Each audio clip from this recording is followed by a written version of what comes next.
I see these individuals who volunteered for all the right reasons, that they came back damaged, and they're not getting the help they need.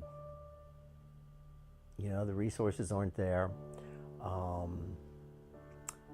They're not encouraged to seek treatment. And like I said, there's that natural reluctance, that fear to go to that space again. And these people, I see clients that range from their 70s to their 30s.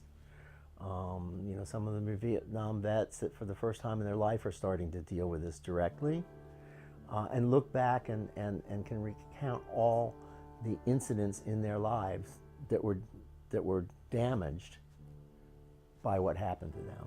All the relationships, all the ambitions. And then I see people in their 30s who come from the Middle East, and they're looking for some solution. They're seeing those things start to happen in their life.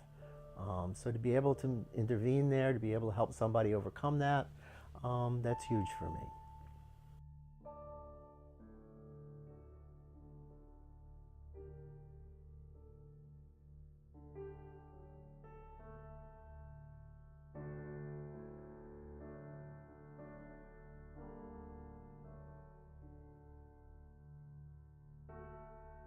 Well, one of the big problems about working with veterans is that they come from a culture of independence. They are taught to be a part of the group, and to identify yourself as needing mental health treatment separates you from the group. So building the trust, taking the time, finding a way for them to be comfortable is the first and major goal. If somebody's having difficulty, I think changing their perception of what treatment is. You know, very often treatment involves diagnoses. Diagnoses equal disease. Nobody wants a diagnosis. At the same time, for me, what counseling is really about, it's more like coaching. You know, that there are tools that are not working for you, and there are effective tools, and it's not a matter of being broken, it's a matter of learning better coping tools, better ways to deal with what's happening to you. And I think that takes some of the stigma away, really to look at it more like life coaching. But that culture is so much about independence and strength.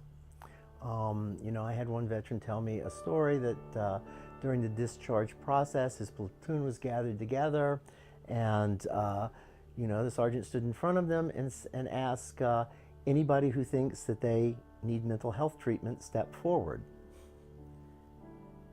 You know, asking them to separate themselves from the group publicly. That coming from that culture, I think it's very, very difficult for these men and women to admit that there's an issue. Usually, like I said, when I see them, marriages are failing, relationships are failing, jobs are failing, and they're at a point where they know they have to do something. And then even then, building the trust, the fear of going back to that place, re-experiencing that is completely overwhelming. Because the experience they have, the internal experience is, I'm dying. And to ask somebody to go there, that's a hard ask.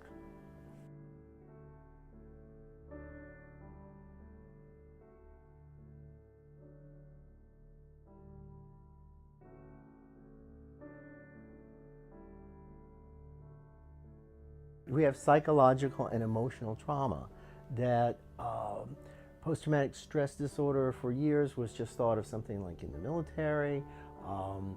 And what's happening is people are getting a broader understanding of it, that people have traumatic incidents that happen to them all through their lives. Originally, when I went to school back in the 70s, the idea was your brain had so many billion connections by the time you were 20, and it was done. And you pretty much just hung on to those as long as you could and became senile. And it turns out with the research in the last 4 or 5 years, it's really very different. that our brains are super plastic. They are changing all the time, and they're changing in response to our experiences. And what happens in post-traumatic stress is that we have a natural fight or flight response that gets hijacked. And in the very lower part of our brain, vagus nerve, this all has to do with fight or flight. This is all sensation, memory, images. There's no thinking to it. There's no rational to it. If somebody has been in a situation where they thought they were going to die, if somebody has been in a situation that was extremely disturbing for them, what can happen is these images become stuck. And as a result, any trigger that reminds them of that incident, they actually relive it. They feel it, they hear it.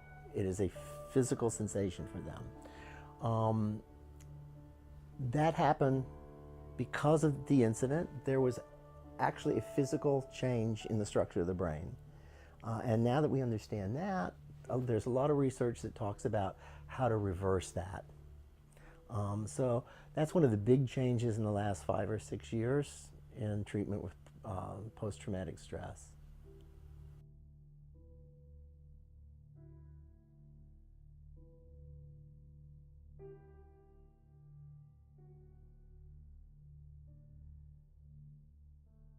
Well, let me give you an analogy, because this is not traditionally what people think of when they think of psychotherapy.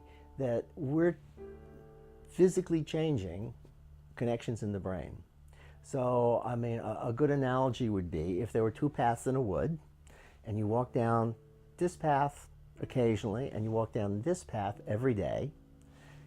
This path would start to grow over. It would become cluttered, it would become less clear. This path would become open, the grass would be trampled down, it would be easy to follow, it would be the easier path.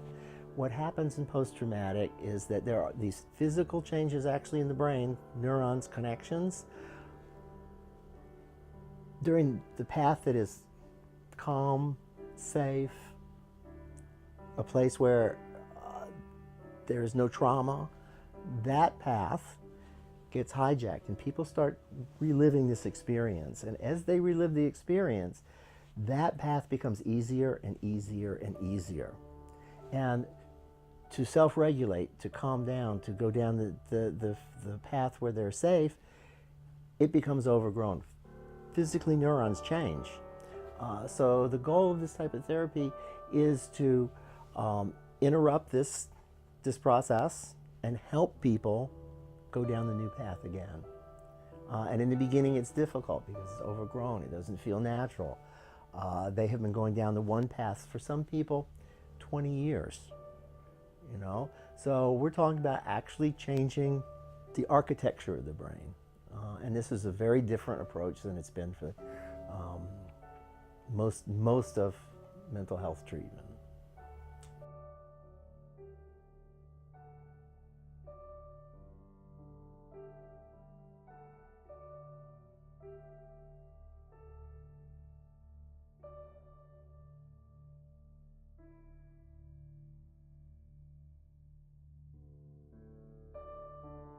My goal as a therapist is to reduce suffering. And we tend to think of suffering as physical pain, broken bones. Emotional suffering is just as valid.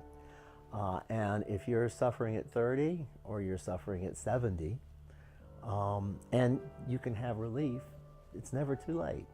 Very often, I have people that are referred and they come in and they're very skeptical.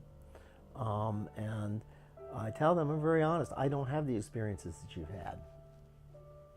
And I'm not the one that does the work, but I can show you how to do the work, and I can be present.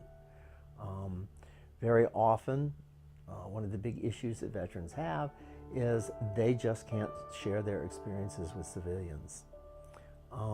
And I believe at the core, everybody's right and perfect. I think they're put in impossible situations.